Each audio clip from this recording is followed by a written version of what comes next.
Okay, hi everyone. This is Leo Stableford from Spinning Monkey Media here, and yeah, this is going to be a Q&A session called "The Broad to the Narrow." The joys of live media. That'll be my phone reminding me that my event is starting now. So there we go. At least I'm punctual. Yeah, so we're going to be doing a Q&A tonight about the broad to the narrow, using new media to build your business. So if you have questions, the Q&A app you'll find at the top of your viewer panel, and you can open that up. And if you have any questions for me, then you can pop those in. If you don't have any questions for me, I have a few questions that I got before, so we'll get to them at the end, and we'll probably go through them anyway. But yeah, I will be giving a priority to live questions. Before we get into that, I'm going to do a little presentation for you here that's going to introduce tonight's topic, which is about using new media to build your business. So yeah, the first thing that we're going to look at is a local shop. There's a lovely local shop. I believe that's an American local shop, but you know, we in the UK particularly have a great fondness and nostalgia for local shops. We all bemoan the fact that local shops are closing down, and I think it's not very much different in the US.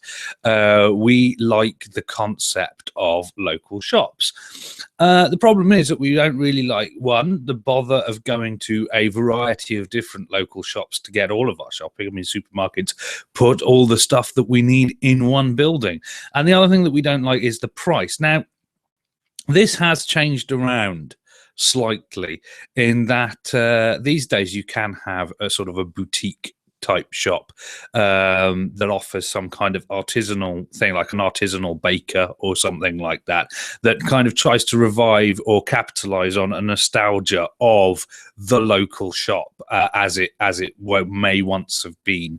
But really, that's just, I mean, what you're buying when you pay the higher prices at a shop like that is an experience, and that's very much the way that the high street is going, that local shops are becoming more experiential. So what we're really saying is that these places are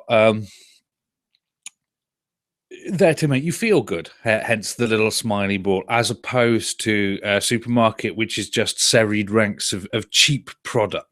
So people engage with the shops in one of two ways. One is that you go into a local shop, you pay a bit more, you feel happy, you feel good about the transaction. And the other is that you go to a supermarket and you buy cheap stuff and you feel good because you haven't spent as much money.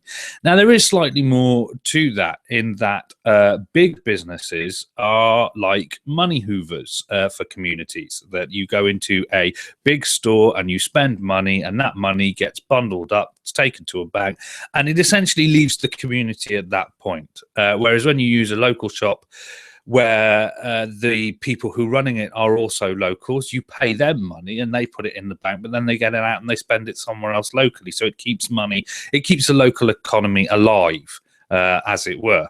And so there are lots of good reasons to shop locally. Now, why am I going into the difference between different types of shops? Well, allow me to illustrate.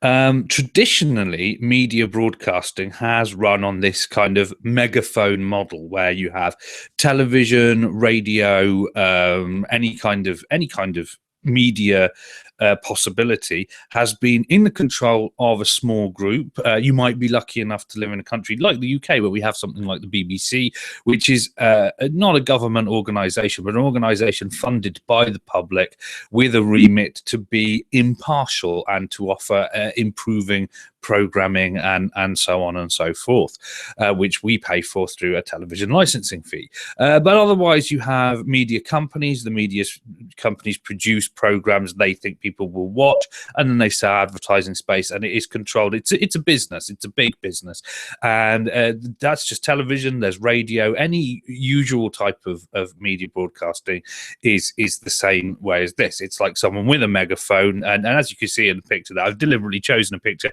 which is out of focus, it's blurry. You don't really know who's telling you what, and it is a bit like they are shouting into your face. So that's traditional media broadcasting. Now, the joy of internet broadcasting, which you are partaking in right at this moment, is that technically you could be one of hundreds of viewers, or tens of viewers, hundreds of viewers that could be from anywhere around the world. You don't have to be from my local area. I go out and I meet people who are local, and that's easy for me to do, but I can't meet people from a bit further afield without putting in a bit of effort, maybe spending a bit of money. And the advantage of a platform like this is that I can reach those people without actually leaving my home or doing any of those things, and people can engage with me and indeed ask me questions and things like that without them having to leave their home. What we're talking about here is a thing called narrowcasting, which is far less like people shouting at you with a megaphone, and far more like having a conversation, something that two people are taking part in together. And the whole advantage and purpose of new media is that it's easy to do. I mean, it's easy, and it's not that expensive either. I've set up a little studio at home. I'm sharing a screen with you now. I'm talking to you direct.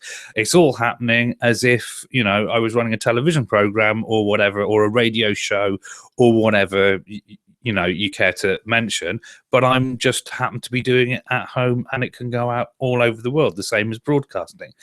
The reason that I want to particularly focus in on the concept of narrowcasting is because a lot of SEO stuff to get your website in front of a lot of eyeballs, will concentrate on the idea that, the internet is a medium for broadcasting, for shouting out to the world about it. And that's fine. A website is indeed that. You have people, they come into your website, and then they see the stuff that you have to offer, and hopefully part of the stuff that you have to offer is some kind of new media experience, and hopefully some of that is a narrowcasting experience that you advertise on your website. Hey, I'm going to be doing this. And then a few people come in, and it's not about getting hundreds of thousands of people and sending your message viral. It's about getting the right people at the convenience to them to sit down and take a look at some stuff that you have done. So that's basically the whole presentation, and we're going to go through a couple of questions now that I've been asked. If you want to submit questions to me, as I said, you could use the Q&A app and really ask me any questions that you have about the concept of taking a business and using new media to promote that. But here are some that I got from people before the show that I have put together onto slides for you. So the first question that I get asked quite a lot is, what do I have to put into a new media campaign in order to see some sort of tangible return? And what they mean, obviously, is if I spend money on all this newfangled media stuff, at what point do I get some sort of, some sort of return on that investment? I don't want to be throwing money into a black hole and, going around pretending to be some kind of media producer. I've got a business to run, and is this a valid form of marketing? And what I would say is that you can't just throw open your doors and have people come to you, and you won't start doing broadcasting and have people flocking to your broadcasts. But the mere fact that you do broadcasts, and the mere fact that you have a YouTube channel, and the mere fact that you produce content gives you something that you could talk about when you're talking about business things. It shows the serious intent and gives you a way to establish reputation, and in the end, you're not really putting so much into it. This webcast, for example, if nobody asks any questions, will probably be done in 5 minutes. So I've spent 15 minutes of my time just to go through this and talk about it. And if somebody comes in and they want a question asked, you can test me and see what I can say back to that question. But either way, the time spent is valuable. If somebody comes in and asks a question in the Q&A live, then I have engaged with the person who is really there at the time, and you can see how that I react to that situation. But also these questions, which I have kind of prepared in advance that people have asked me, also it's going to make a little informative video. So, I haven't lost anything by putting these things together. So the answer is that you do have to put some effort into canvassing for questions or putting together a little presentation. But then you spend, 10, 15 minutes doing a broadcast. Maybe you engage with some people, and it's a thing. It's got to snowball. You've got to build it. You've got to be doing it. You've got to be seen to be producing this content to carry on. So the next question then that comes up after, it's like, well, when do I get the money? And the answer is when you've done enough effort. And how do I know I've put in enough effort? Because you start getting money back off it. Bit of a how long is a piece of string is that, well, then, okay, fair enough. Maybe I want to give it a go. But do I really want to lay out, thousands of pounds on starting a new media campaign? Well, no, you don't. That's the first thing. So, yeah, well done. You've correctly identified that if you're just going to give something a go, you don't want to spend a bunch of money on it.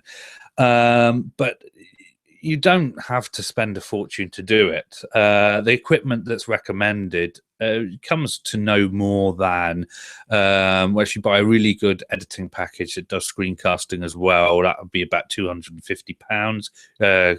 Great British pounds, that is. I don't know what in dollars. That'd probably work out about $300, I think.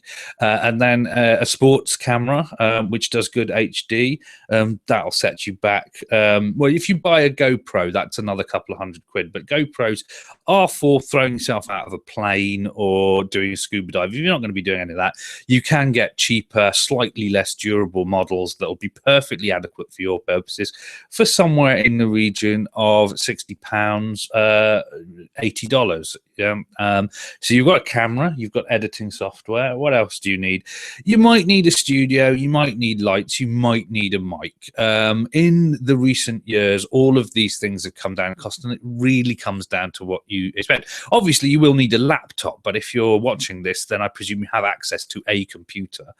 You might need a webcam, you might need a microphone. But really, in the end, you'll have spent, by the time you've got a decent setup, no more than £500. That's round about $700, and you'll be fully ready to go, fully ready to rock and roll and use all the things like Google Hangouts yourself and do your own presentations. So that's not really a huge investment.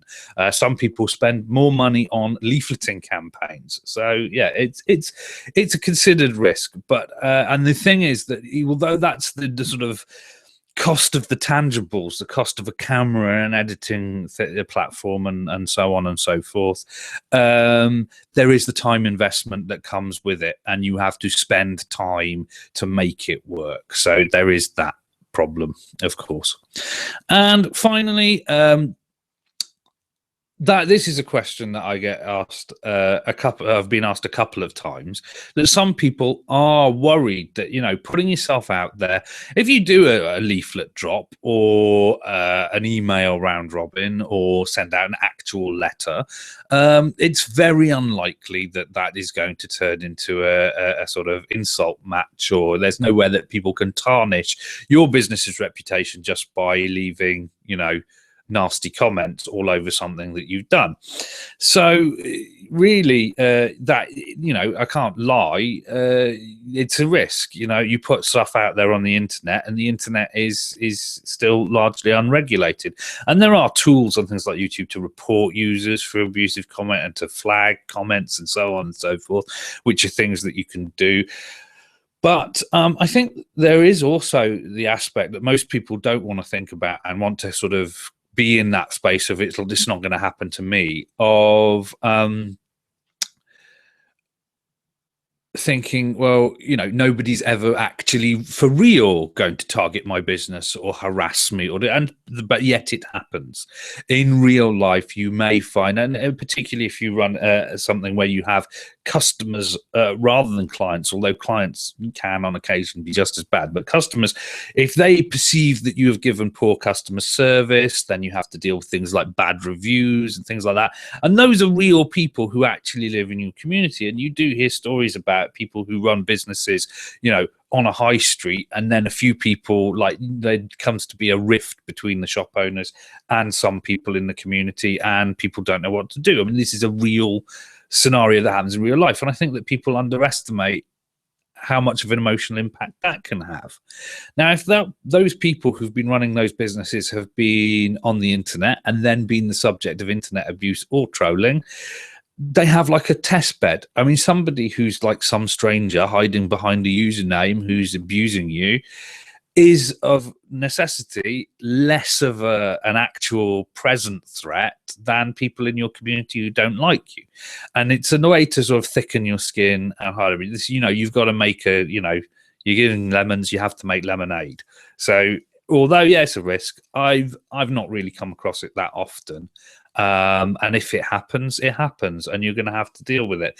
I mean, the thing about it is that you can also taint the line that it means that someone's seen your stuff. It's kind of proof that people are paying attention at some level. So, you know, if a troll has seen it, there is every chance that someone who's not a troll has seen it. And the other thing is that you've got to give some people on the internet, most people, credit for being able to spot someone who's just out to cause trouble. So that's the questions that I've pre-prepared. We don't have any live questions, so I'm going to wind this up now. Thank you for joining me tonight or watching this on the archive. And I'm available spinningmonkeymedia.com. My name is Leo Stableford. Good night.